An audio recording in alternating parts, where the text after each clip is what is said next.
અંકલેશ્વર ઔદ્યોગિક વસાહતમાં વધતા હવાઈ પ્રદૂષણ સામે ઉદ્યોગ મંડળે સક્રિય થઈ વોટર બ્રાઉઝર વડે સતત પાણીનો છંટકાવ શરૂ કર્યો છે।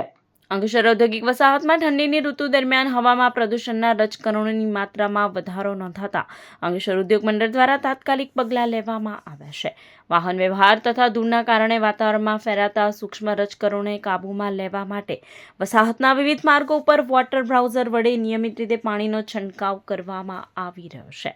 છેલ્લા કેટલાક દિવસોથી વસાહતમાં એર ક્વોલિટી ઇન્ડેક્સમાં વધઘટ જોવા મળી રહી છે। આ સ્થિતિને ધ્યાનમાં રાખી ગુજરાત પ્રદૂષણ નિયંત્રણ બોર્ડના સૂચન બાદ ઉદ્યોગ મંડળ દ્વારા સતત પાણી છંટકાવની કામગીરી શરૂ કરાઈ છે। આ પગલાંથી હવામાં ઉડતા રજકણોમાં ઘટાડો થવાની સાથે ઠંડી દરમિયાન શરદી ખાંસી સહિતની આરોગ્ય સમસ્યાઓમાંથી રાહત મળે તેવી અપેક્ષા વ્યક્ત કરવામાં આવી રહી છે।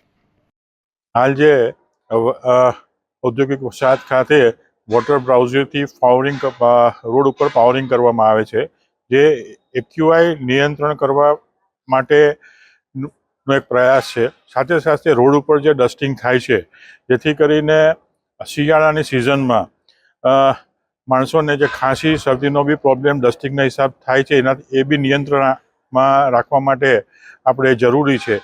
જે એસટીપીનું પાણી અમે ટ્રીટેડ કરેલું સેલ આઉટ કરવાના હોઈએ છીએ, એ પાણી અમે યુઝ વોટર બ્રાઉઝિંગમાં કરીએ છીએ, એટલે પાણીનો વ્યય એ બાબત કોઈ થતો નથી, એનું અમે પૂરતું ધ્યાન રાખીએ છીએ।